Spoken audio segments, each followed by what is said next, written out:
La gastro-entérite avance à grands pas. Le virus de la gastro continue de sévir dans l'Hexagone et touche désormais 195 personnes tous les 100 000 habitants.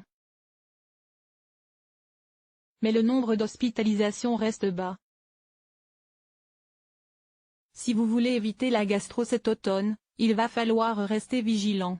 Car non seulement le virus est en avance de 3 mois, mais en plus il semble se propager à vive allure. L'Agence nationale Santé publique France prévient dans son bulletin épidémiologique hebdomadaire que le seuil épidémique a été franchi pour la 2e semaine consécutive.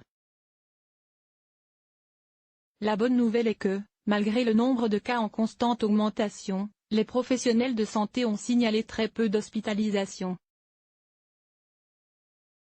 La gastro-entérite circule rapidement en cette fin octobre, mais elle n'est donc pas violente.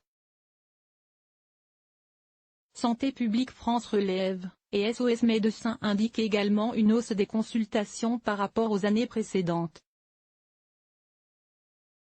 La situation semble s'améliorer légèrement dans certaines régions comme les Pays de la Loire, le centre Val-de-Loire et Provence-Alpes-Côte d'Azur comparé à la semaine dernière, mais l'Institut de recherche pour la valorisation des données de santé, IRSAN, estime tout de même que 236 000 nouveaux patients ont été touchés par la gastro.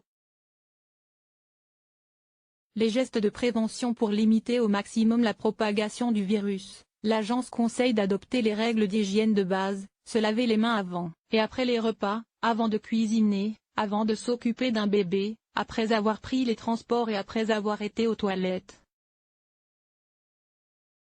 Vous pouvez utiliser de l'eau et du savon ou une solution hydroalcoolique. Essayez de limiter les contacts avec les malades et entretenez les surfaces de manière soigneuse. Certaines personnes sont plus à risque que d'autres, notamment les jeunes enfants et les personnes âgées. Il faut donc prêter une attention particulière à leur protection et à leur santé.